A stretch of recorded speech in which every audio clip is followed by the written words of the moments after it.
ஏண்டி நம்ம ராணி மக இருக்கால? ஆமாக்கா. டெய்லி காலேஜ் முடிச்சுட்டு அந்த கிணத்து மட்டிக்கிட்ட யாட்டி ஒரு பையன்கிட்ட பேசிட்டே வராடி. அப்படியா?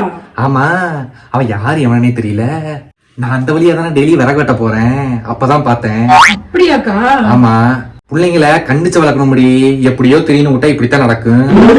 ஏக்கா, நம்ம சமந்தா மகன் இருக்கான்ல, ஆமா, அவன் டெய்லியும் கோயில் கிட்ட நின்னு ரொம்ப நேரம் போன் பேசிட்டு இருக்கான்க்கா. யாருகிட்டனே தெரியல. அட அது வேற யாரும் இல்ல, நம்ம செல்வி மக கிட்டதான்.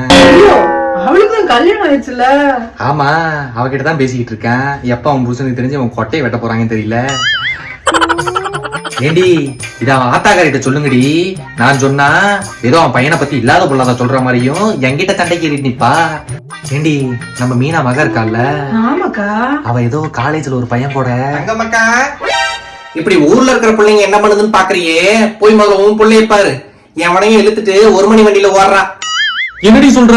ஆமாக்கா, சீக்கிரம் போ. ஐயோ, நாசமா போறவன் எவன் கூட ஓடுறான் தெரியலையே. ஏன் புடிங்கடி. அக்கா, என்னக்கா இது? ஆமாண்டி, இப்படிதான் ஊருக்கு ஒருத்தி தெரியறாளுங்க. ஊரா விட்டு பிள்ளை என்ன பண்ணுது ஏது பண்ணுதுன்னு பாத்துட்டு சொந்த பிள்ளைய மறந்துடுறாளுங்க. அப்ப இப்படித்தான் இருக்கு.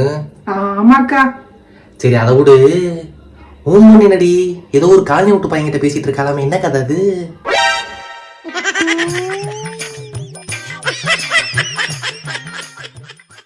தங்கமக்கா, இருக்கீங்களா? வாடி பரிமளா. வீட்டுல முறுக்கு சுட்டேன், சரி உங்களுக்கு 2 தரலாமே எடுத்துட்டு வந்தேன். நான் முறுக்கெல்லாம் சாப்பிட மாட்டேன்டி, நெஞ்சு கறிக்கண்டி எனக்கு. அட பரவாயில்ல, அண்ணனுக்கு இது கொடுங்க. பிள்ளைங்களுக்கு ஏதாவது ஸ்கூலுக்கு கொடுத்துடுங்க. நீ சொன்னாலும் கேட்க மாட்டேன். சரி குடு.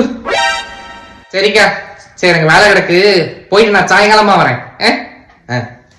A few moments later.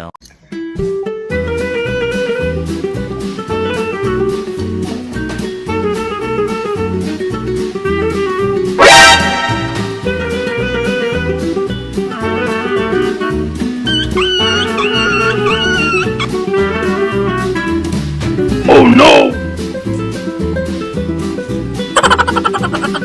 Hey!